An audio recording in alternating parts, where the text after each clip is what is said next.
भारत एक प्रायद्वीपीय देश है जो विभिन्न आश्चर्यजनक भूआकृतियों और प्रचुर मात्रा में प्राकृतिक संसाधनों से भरपूर है।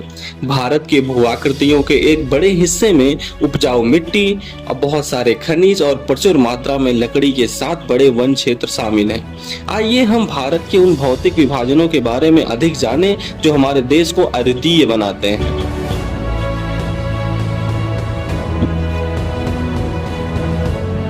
उत्तरी मैदान भारत का सबसे उपजाऊ क्षेत्र है।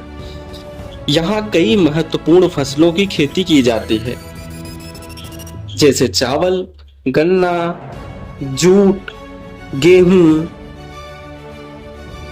इन मैदानों के दक्षिण में प्रायद्वीपीय पठार स्थित है, जो आकार में लगभग त्रिकोणीय है। ये भारत के सबसे पुराने और सबसे स्थिर भूभाग में से एक है।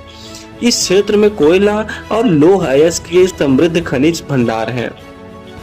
प्रायद्वीपीय पठार के उत्तर पश्चिम में अरावली पर्वतमाला स्थित है, जो भारत के सबसे पुराने पर्वतों में से एक है। अरावली के साथ साथ विंध्य, सतपुड़ा की पर्वत श्रृंखलाएं हैं, जो इसे क्षेत्र का शानदार दृश्य प्रदान करती हैं। नर्मदा और तापी नदियां इस प्रायद्वीपीय पठार से होकर बहती हैं और सुंदर घाटियों के निर्माण में योगदान करती हैं। ये दोनों नदियां पश्चिम की ओर बहती हुई अरब सागर में मिल जाती हैं।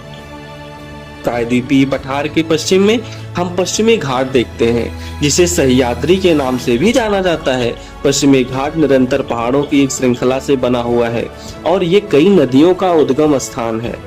इस बीच पूर्वी घाट प्रायद्वीपीय पठार के पूर्वी भाग की सीमा पर स्थित है। पूर्वी घाटों को महानदी, गोदावरी, कृष्णा और कावेरी जैसी कई नदियों द्वारा विच्छेदित किया गया है। इसलिए ये पर्वत श्रृंखला तुलनात्मक रूप से अलग अलग फैली हुई हैं। बंगाल की खाड़ी में गिरने से पहले ये नदियां यहाँ पर उपजाऊ डेल्टा बनाती हैं।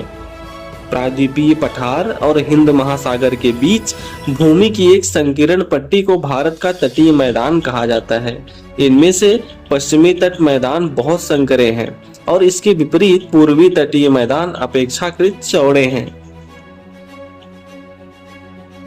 गोवा, कोवलम, कन्याकुमारी और पुदुचेरी जैसे कुछ प्रसिद्ध पर्यटन स्थल इस क्षेत्र में स्थित हैं। भारत का भौतिक विभाजन यहीं समाप्त नहीं होता। हिंद महासागर में भारत के द्वीप समूह भी स्थित हैं। लक्षद्वीप द्वीप समूह द्वीपों का एक समूह है, जिसमें 36 प्रवाल द्वीप भी शामिल हैं। ये केरल के तट से दूर अरब सागर में स्थित है। बंगाल की खाड़ी में इस भारत की दक्षिण पूर्व की ओर द्वीपों का एक और समूह स्थित है, जिसे अंडमान और निकोबार द्वीप समूह कहते हैं। ये 2 द्वीप समूह मिलकर भारत की एक अनोखी भौतिक आकृतियों का निर्माण करते हैं। भारत बहुत ही विशेष प्रकार की भू आकृतियों का घर है और इसमें कोई हैरानी की बात नहीं है कि दुनिया भर से इतने सारे लोग क्यों इसके भौगोलिक आश्चर्यों को देखने के लिए इस देश का दौरा करते हैं।